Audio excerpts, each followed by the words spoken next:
Salam sehat untuk kita semua. Perkenalkan, nama saya Hendra Purba AMD, asal instansi protokol dan komunikasi Setdakap Simalungun. Pertama, saya ucapkan terima kasih kepada Ibu Nurmayani Siregar SE MSc sebagai pengampu materi kami di agenda 2 ini. Dalam kesempatan ini saya akan membuat video mind mapping terkait etika publik dan komitmen mutu sebagai salah satu tugas dalam melaksanakan pelatihan dasar CPNS tahun 2021 pada agenda 2 ini. Pertama, saya akan jelaskan tentang etika publik. Etika publik. ASN hebat dituntut untuk memiliki kepekaan terhadap lingkungan, baik lingkungan masyarakat maupun lingkungan kondisi bangsa dan negara kita. Di tengah era modernisasi dan digitalisasi saat ini, jika kita perhatikan memiliki dampak buruk terhadap pengikisan nilai-nilai atau norma-norma dalam kehidupan, khususnya etika publik. Tentu ini merupakan sebuah ancaman yang dapat mengganggu, menghambat, serta menjadi tantangan dalam mencapai tujuan dan cita-cita nasional, bangsa dan negara kita saat ini. Realita dalam kehidupan sehari-hari dapat kita lihat dengan mudah di lingkungan kita. Untuk ASN yang jauh dari nilai nasionalisme, akuntabel, integritas, dan etika publik, terkadang kita melihat ASN seolah-olah memiliki derajat atau kasta lebih tinggi dari masyarakat. Tentu ini sangat berbanding terbalik dan tidak sesuai dengan Undang-Undang ASN Nomor 5 Tahun 2014. Padahal dengan jelas tertulis bahwa ASN adalah seorang pelayan publik. Etika publik merupakan refleksi tentang standar atau norma yang menentukan baik atau buruk, benar atau salah perilaku, tindakan, dan keputusan untuk menggunakan kebijakan publik dalam rangka menjalankan tanggung jawab pelayan publik. Untuk itu perlu kita pelajari dan dalami tentang etika publik dan nilai-nilainya dalam pelayanan publik. Berikut adalah nilai-nilai dasar etika publik dalam pelaksanakan tugas jabatan seorang ASN. Yang pertama, jujur dalam memberikan informasi. Yang kedua, bersikap terbuka dalam pelayanan. Ketiga, bersikap tulus. Keempat, bersikap sopan dan santun. Kelima, bisa menjaga informasi yang bersifat rahasia. Keenam, bersifat hormat. Ketujuh, bertanggung jawab dalam menggunakan barang milik negara.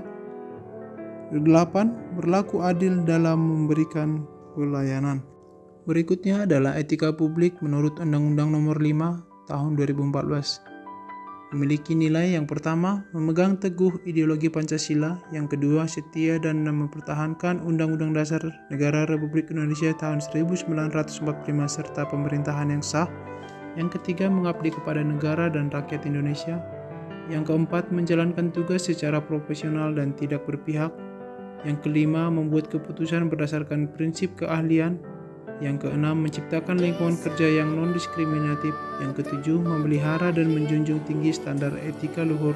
Yang kedelapan, mempertanggungjawabkan tindakan dan kinerjanya kepada publik. 9. Memiliki kemampuan dalam melaksanakan kebijakan dan program pemerintah. 10. Memberikan layanan kepada publik secara jujur, tanggap, cepat, tepat, akurat, berdaya guna, berhasil guna, dan santun. 11. Mengutamakan kepemimpinan berkualitas tinggi. 12. Menghargai komunikasi, konsultasi, dan kerjasama. 13. Mengutamakan pencapaian hasil dan mendorong kinerja pegawai. 14. Meningkatkan efektivitas sistem pemerintahan yang demokratis sebagai perangkat sistem karir. Dan yang terakhir, ke-15, mendorong kesetaraan dalam pekerjaan. Bagaimana ASN yang tidak memiliki etika publik? Tentu akan cenderung bersikap tidak peka, tidak peduli, dan diskriminatif, terutama kepada masyarakat kalangan bawah. Berikutnya yang perlu kita lakukan untuk kondisi saat ini, banyak ASN yang tidak tahu norma dan ini akan menimbulkan penyimpangan, sehingga ASN yang tidak tahu tersebut harus kita ingatkan untuk nilai-nilai akuntabilitas, nasionalisme, dan etika publik melalui sosialisasi sumber-sumber kode etik, pelatihan kepegawaian, sehingga tercipta ASN yang hebat, ASN Pancasila. Demikian yang dapat saya jelaskan tentang etika publik. Komitmen mutu. Komitmen mutu merupakan salah satu standar yang menjadi dasar untuk mengukur capaian hasil kerja, alat pembanding dengan produk atau jasa sejenis lainnya yang dihasilkan oleh lembaga lain sebagai kompetitor. Komitmen mutu dapat dilakukan dengan pendekatan.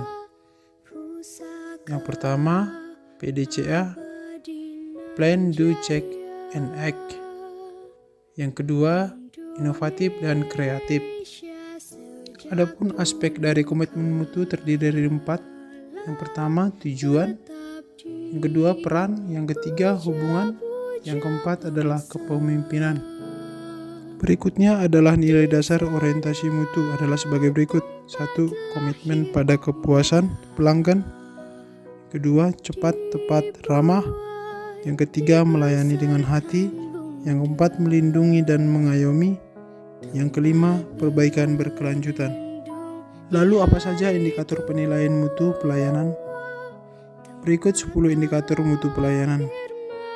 1. Nyata atau berwujud. 2. Kehandalan. 3. Tanggung jawab. 4. Kompetensi. 5. Kemudahan.